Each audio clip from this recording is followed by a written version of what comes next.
Were you there? Father, as we come now to expound on your word, we ask that you endow us with your Holy Spirit. Anoint your people afresh from the crown of their head to the soles of their feet, that they be willing partakers of your word. As we stand behind the sacred desk, we ask you to decrease me and you increase. Oh God, and I ask that the words of my mouth and the meditation of my heart be acceptable in your sight, O Lord, thy strength and thy redeemer. And as we stand on the wall of this gospel, we ask these blessings in Jesus' name. Amen. Are you there at the 3rd chapter? We're going to begin reading from the first verse down to verse number 7. If you don't mind standing. And it's a very familiar scripture. There was a man of the Pharisees named Nicodemus, a ruler of the Jews. The same came to Jesus by night and said unto him, Rabbi, we know that thou art a teacher come from God, for no man can do these miracles that thou doest except God be with him. Jesus answered and said unto him, Verily, verily, I say unto thee, except a man be born again, he cannot see the kingdom of God. Nicodemus said unto him, How can a man be born when he is old? Can he enter the second time into his mother's womb and be born?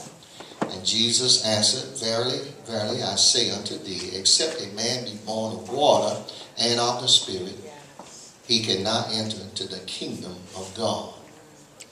That which is born of the flesh is flesh. That which is born of the Spirit is spirit. Marvel not that I said unto thee, ye must be born again. As you go to your seats, we want to talk from this subject in the form of a question. Are you born again? Are you born again? This would imply that it's a delicate question, because being born again just don't depend on you saying that you were born again. Being born again depends on your walk. I mean, folk look at you. The world is watching. They're seeing what you do. They're hearing what you say.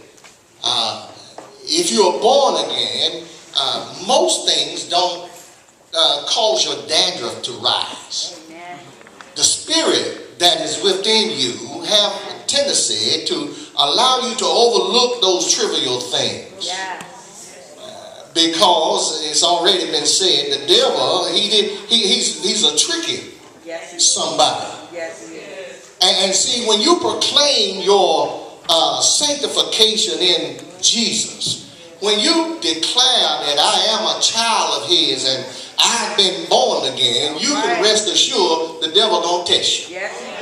Oh, he comes in many ways. It might not be coming like, something that you think will happen, but trouble starts to loom in your family. Trouble starts to loom on your job, and trouble began to happen with your material possessions. Yeah. Trouble begins in your household, and he starts to ramble and just twist and turn different things that you try to say and how you're trying to live. And lo and behold, the next thing you know, by your own proclamation and your own reference to yourself, you're going to find out truly if you have been born again. Yeah. And sometimes it takes us examining ourselves to really find the true us. Because you see, no matter how others view us, we can look in the mirror and know what we are. I mean, before anybody else know, you know. Come on, I'm going to give you a prime example. You go to the doctor. The doctor look at you, you look like you're in the perfect health. And the first thing he's going to do is ask you how you feel. Because he cannot see the inner works of you and see how you're really doing. You don't know whether you might have a block of blood going up a vein, and paralysis may be getting ready to settle in. Somebody might be on the verge of a stroke, heart attack, or whatever. You don't know. You could be feeling good one minute, and the next minute you're gone from the face of the earth. Amen. The doctors don't know. But see, you know how you feel on the inside. And when you make that proclamation and that declaration that I'm a born-again Christian, amen, the world is going to test you out. Yes. Glory to God. Yes. Yeah, there's some things that'll come, Mother Barnes, that'll make that Peter in you come out. You'll get so frustrated that you can't do anything but say a few choice words, amen, and then you turn around and ask the Lord, forgive me. Yes. Come on, somebody. Amen. And we all been there. Yes. And the thing to say, we all done that. In one form or another, we have all sinned and come short, yes, of the glory of God. Yes. But I'm asking today, are you born again? It will be illustrated by your life, not just by your experiences, but by your life, the way you live, the way you treat other folk, what you say to them, how you greet them. Every aspect of your living will indicate whether you are born again or not. Because when the world see and hear that you are born again and you are truly born again, you are that light that God said sits on a hill. You're that light that folk look at now, because then they begin to wonder, how come that when sister or brother so-and-so is entrenched in trouble, look out the way they handle it. They act just like it don't upset them. They act just like it just don't mean anything to them and everything. They get right through it. Well, you see, there's a difference when the Holy Spirit dwells within you. Because I heard the word said, greater is he that is in you than he that is in the world. So if you've been born again, he that is in you is able to overcome he that is in the world. Glory to God. Amen. Here in the scripture, we find that this man Nicodemus was a great man of knowledge. Nicodemus was one of the scholars that was around Jerusalem during the time of Jesus' ministry. Nicodemus was one of those who strictly observed how Jesus done things and the way he done things, and he observed the way that people responded to him. See, when you have the Holy Spirit in you, people respond to you a lot differently than you do when you got that old worldly stuff in you. You can take some friends of yours that you know from past gone by, and when they see you now, there's something different about you. There's something different about the way you look, the way you walk, the way you talk. That's not the same. And the friends that you used to have, remember how you used to talk, remember how you used to walk, remember how you used to look, and when they greet you, they can see something about your being that is totally different. What they see in you is that you've been born again. What they know in you is the way you walk and the way you talk is not that same way that they remember. Something greatly has changed. And so Nicodemus noticed here and said, we know that you're a man of God, because no man can do these things that you do it unless God be with him. Glory to God. Here's a man that didn't want nobody else to know that he was having this conversation with Jesus, because he went to him by night. And most of us know that when it comes nighttime is when we do most of our cloaking. Come on, somebody. Amen. We do most of our sneaking around under the cover of darkness. So Nicodemus didn't want the other council members to know that he was in constant contact with Jesus. So when he got to Jesus, he told him all these things. Then Jesus just said, truly, truly, I'm going to say to you, Nicodemus, except a man be born again, he cannot see the kingdom of God. Oh, what a statement. That's an indictment on a lot of folk. Because if you're not born again, then surely, I don't care if you die and the preacher preach and try to put you in heaven, you're not going to see the kingdom of God. Don't get mad at me. I didn't say that. The Bible said it. The Bible said that if you're not born again, you will not see the kingdom of God. Come on, somebody. See, and Nicodemus kind of looked at him and said, well, wait a minute here now. How in the world I'm going to be born again? I'm old as I am. I ain't no way in the world I can get back small again and go back in my mother's womb. Yeah. Well, you see, Jesus knows all things. As we find in chapter 2. Back in verse number 23, it says, now when he was in Jerusalem at the Passover, on the feast day, many believed in his name, and when they saw the miracles which he did, but Jesus did not commit himself unto them, because he knew all men, and needed not that any should testify of man, for he knew what was in man. So when Nicodemus approached him, Jesus already knew what he was. Yes, he did.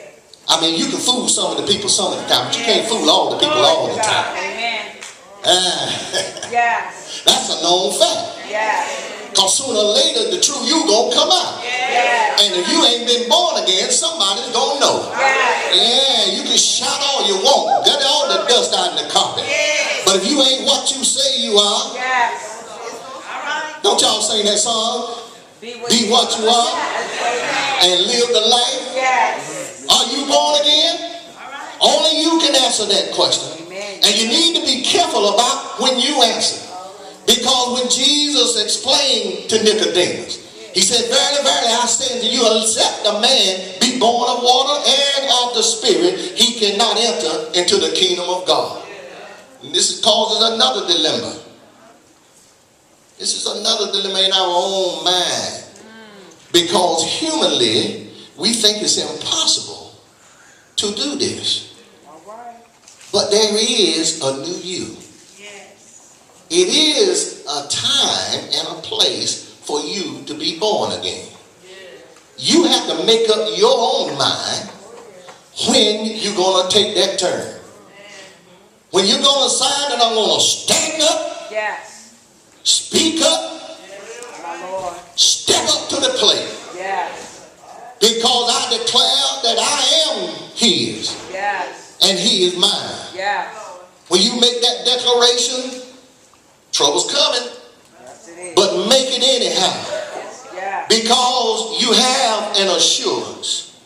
You have that assurance that sooner or later, when these old days down here are over, if you are born again, you shall enter the kingdom of God. After you've taken your rest. And Jesus come back with that trumpet that sounds so loud that it wakes up the dead. And the dead in Christ shall rise. You will have that blessed assurance that you don't have to worry about where you're going to spend the rest of your eternity. You don't have to worry about that if I'm not born again and my eyes happen to close. And this old well down here can't hold me. I don't have to worry about if I'm going to rest in hell. I know that the Bible said, because Jesus himself said it, that if I am born again, I will see the kingdom of God. So this morning, I'm asking you, are you born again? And I'm telling you, that which is born of the flesh is flesh. And that which is born of the Spirit is spirit. But you don't need to wonder about it. No, you don't. Because he said you must be born again. You don't have to wonder and ask anybody. It don't take a rocket scientist to figure it out. Because Jesus said, I am the way, the truth, and the life. If you believe in me, you have eternal life. Not only will you have life, but you'll have it more abundantly. And I'm so glad that he gave me an opportunity that my mind want to believe in him, my heart want to conceive him. I want the Spirit to live within me. Are you able to say, I'm born again? I'm walking by the Spirit of the Lord. When trouble rises, all I got to do is call on Jesus. When sickness comes, all I got to do is call on that doctor who never lost a case. His name If I call that name and I'm born again, he will answer and answer right early. Because his name is recognized in heaven. Yeah. If I'm not born again and I call on his name, he might say, what are you calling me for? Yeah, you don't believe in me. Why are you calling me? But if I got Jesus in me and I'm in him, I'm in that true vine. Yes, I am. I'm born again. I'm walking in the spirit of the living God. And when I lift my eyes to the hills from which cometh my help, all my help come from the Lord. Are you able to stand up this morning and tell God, you know me because I know